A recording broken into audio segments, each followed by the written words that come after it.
What's going on, everybody? This is the blockchain backer bringing you the latest cryptocurrency news and analysis. Today, we'll be taking a look over here at the Bitcoin price chart as we get ready to kick off a new week. The United States stock market opens up this morning. Futures are up a little bit. We've got the Russell 2000 about 2.5% away from the all-time high. You have gold still continuing its march up here at $3,600, while XRP sits at $2.93, and the Bitcoin dominance continues to hover there at 58.4%. Meanwhile, Ethereum still continues sitting up here just below the previous all-time highs, but still on top of the resistance levels for the last 4 years and above the 786 Fibonacci retracement, still meandering around in this range as we all wait to see if we can get the altcoin market cap to escape into a new all-time high after being stuck in this range since late July. Now, of course, the theme for the last couple of weeks has been talking a lot about macro markets because of these correlations that are happening in here, and we have the confluence of all of them happening at the same time, where we've got the Russell back to the all-time high. We've got total 3 back to the all-time high. We've got total 2 back to the all-time high, and it's like we're all waiting for one moment to happen that can eventually get this Russell 2000 to escape in here and, of course, take the cryptocurrency market with it. None of that has changed as we've gone into this new week. Questions just still remains on what's going to happen over here with Bitcoin, if it's just back testing previous resistance levels for supports, and if we're still going to have some type of march that produces a parabola here to then conclude it, or if this is going to be some type of just drawn out retracement for Bitcoin, or of course in these circumstances, right, there's still more, then eventually comes the retracement. This one's still a head scratcher over on here on Bitcoin. And of course, everybody would love for it to be very simple. Hey, we'll just look at the last 3 cycles and see that they all act the exact same. But the reality is, of course, for this one, that this has been different from past cycles. And we've explained that multiple times over, that this is the first time where you haven't had breadth open throughout the United States stock market. Bitcoin has moved in tandem with the Dow Jones, the S&P, the NASDAQ, the altcoin market moving in tandem with the Russell 2000. My personal thoughts are there's a much higher probability that you see the Russell 2000 play more of a catch-up than seeing the S&P, the Dow, and the NASDAQ go surging into massive super mega bubble territory, but there's more of a rotational play that actually ends up happening in here, which would end up benefiting the altcoin market more. Not simply just to say that the altcoins are better than Bitcoin or to even play into that type of argument or that type of sportsmanship. It's the same story here in the crypto market as it is in the stock market. One is very behind the other, as Bitcoin still sits way up here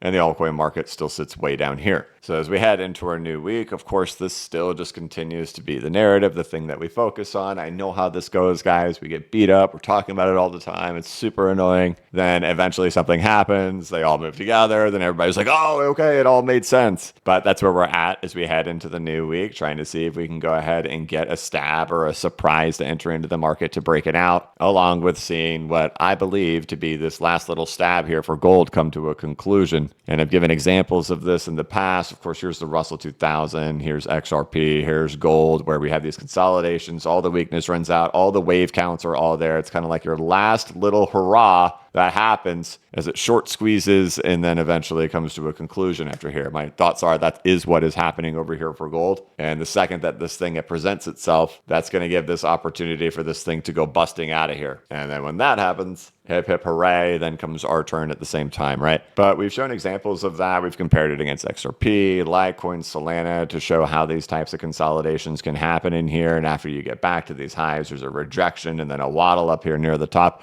We very well could be in that moment. So it's not like we're not set up here on the altcoin market to have something just go bust out of here and shoot that thing into a parabola of extreme excitement. Now, why would you have a parabola of extreme excitement, right? Am I just a YouTuber? Am I just making hopium and excitement and getting clicks? Well, the only way that type of condition can happen is if we have that happening in macro at the same time. And that's why we keep going back to that Russell 2000, because you're right on the verge of something potentially being able to happen like that. And if you go through this 4-year process and finally get this bust out happening and the breadth opening throughout the markets and we get into a new all-time high, well, how is that not the outcome, right? So it's not like we're not set up technically on what a structure like that would look like over here for the altcoin market for it to occur. It certainly looks like it to me. And I know right now we all want to look at like the strength indicators on like individual assets and on Ethereum and XRP and all these things at this particular moment in time. But I'm just kind of like harping real hard. Like it's very rare that I like get like super hyper focused on one thing in particular. But we are in that moment right now where it's really the only thing I can think of. It's the only thing I can talk about. It's the only thing that occupies most of my headspace when it comes to looking at these charts is saying, can we get this bust out to happen over here for the Russell? And if it does, I do think we're going to get a bust out to happen here in the crypto market. But there's like a caveat to it that I think it's going to be probably pretty exciting, probably YOLO. But the problem is it will probably be pretty short-lived. Of course, the first thing we need to see is evidence of it. We need to get into that moment where we're all like, oh my gosh, it happened. And then we're all tweeting and the tweets get 6,000 likes and we got 5,000 people in markets in the morning and all of that. We haven't gotten there yet. But to think that, it could happen very quickly if it were to occur. And then by the time that happens, you could just be straight lined up, and then that could be the absolute end game. And I do think we're that far along in this market that it could happen. It could be like, wait, we waited 4 years for that. It busted out. It ran for 2 weeks, and that was the end. Yeah, it could. Now, I do know there's some people who hold me to that. All right, you think it's 2 weeks, so we have 13 days left. Calm down. No, but it really could happen that fast, right? So as we head into this new week, you may be looking for something enlightening or revolutionary to hear that would make anything this week different from last week, but it's not. We're at 100% priced in probability for a rate cut on September 17th, with even a 10% chance of it being a 50 basis points rate cut. This tends to favor small caps more than it does large caps. We saw it during the whole hiking cycle. Large caps did fine. It was those small caps that have struggled the whole time. But it wouldn't be surprising that September 17th comes, they do the rate cut. He comes on, he's really dovish. He's like, yep, we're going to keep doing this. It's going to be great. And so what does that create? Some type of speculative fervor that lasts for, days to weeks. And then we're done, right? But first step, of course, is to get out. And for things like XRP, it's to show that there's not going to be some major resistance coming in for it here in this 305 to 310 price level, and to show evidence that this was nothing more than an ABC coming off of here and nothing more than that, that just did a low sweep happening in here, and that it's able to get through that 310 area, likely still to back test it if it is able to get through it. But major eyes right in here to see that there's not some rejection that pushes it right back down into the lower 280s or higher 270s. If that happens, then we're still acting just like things that have completely stalled out. So it'll be a big moment for XRP to see that it's able to get through this area right in here and even come back and back test it is completely fine, but to be able to clear it. Ethereum, of course, it's all about the all-time high, right? Nothing else in the middle matters. But I have no problem staking my reputation on the fact that that type of moment coming for Ethereum would happen within hours of that happening for the Russell. So a big question is, will that happen this week? Is that going to have to wait till next Wednesday, which of course we do live stream the Fed FOMC meetings. We do here on September 17th. This will be our last one that we do live stream. Will that be how long it takes for this thing to bust out? We're going to find out hopefully sooner than later, but my personal thoughts are this is the altcoin show for the remainder of whatever the cycle we have left. I've shown this on the Bitcoin dominance multiple times. This is the big breakdown that has happened in the strength indicators here for the Bitcoin dominance, not just on the weekly, but on the monthly. It's just clear as day. We are starting to have these breakdowns happen in here on all of the indicators. I've seen people try to go with trend lines, which, okay, fine. But trend lines are funny because people will pick and choose what they want them to be. One of the ones I keep seeing is for some reason choosing that moment in time right there and saying, see, look, we're on top of the trend line.